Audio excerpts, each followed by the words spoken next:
America అధ్యక్షుడు Biden మరోసారి తడబడ్డారు. America ఉపాధ్యక్షుడు ట్రంప్, ఉక్రెయిన్ అధ్యక్షుడు పుతిన్ అంటూ ఆయన చేసిన వ్యాఖ్యలు మరోసారి తీవ్ర చర్చనీయాంశంగా మారాయి.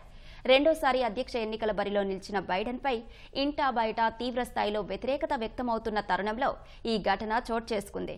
నాటో దేశాల వార్షిక సదస్సు తర్వాత బైడెన్ మీడియాతో మాట్లాడారు. ఈ సందర్భంగా అధ్యక్ష రేసు నుంచి మీరు వైదొలిగితే కమలా హ్యారిస్ ట్రంప్ను ఓడించగలరని భావిస్తున్నారా అని పాత్రికేయులు అడిగిన ప్రశ్నకు ఆయన సమాధానమిచ్చారు. అధ్యక్షుడిగా పనిచేసే అర్హత ఉపాధ్యక్షుడు ట్రంప్నకు లేకుంటే ఆయన్ని ఆ పదవికి ఎంపిక చేసేవాణ్ణి కాదన్నారు. ఉపాధ్యక్షురాలు కమలా హ్యారిస్ కు బదులు ట్రంప్ అని అన్నారు.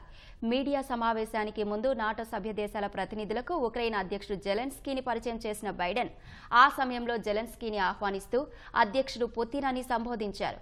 దీంతో అక్కడి వారంతా ఒక్కసారిగా ఆశ్చర్యపోయారు. జెలెన్స్కీ మాత్రం నవ్వుతూ ఆ విషయాన్ని తేలిగ్గా తీసుకున్నారు.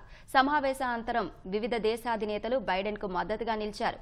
అప్పుడప్పుడు ఇలాంటి చిన్న చిన్న పొరపాట్లు సహజమే అని అన్నారు.